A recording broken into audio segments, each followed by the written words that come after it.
करण्याबद्दल बोलायचे आहे।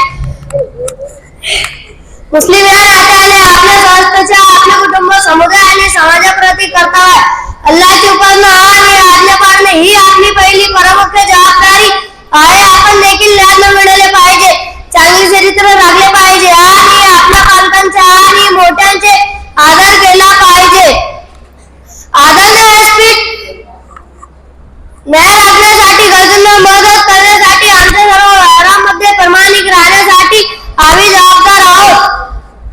माझ्या मित्रांनो, मुस्लिम बांधवांनो, नमाज पढ़णे, रमजानचे उपवास करणे, जकात देणे आणि शक्य असल्यास हज करणे यासारख्या विशिष्ट जबाबदार आहोत। या जबाबदाऱ्या पार पाडणे हे केवळचे कर्तव्य नाही तर वाढ आणि आता माध्यमिक सुधारणेच्या साधने देखील आहे। आपण आपल्या जबाबदाऱ्या भाग्याने घेऊ आणि आपल्या सभोवतालच्या जगावर सकारात्मक प्रभाव टाकूया।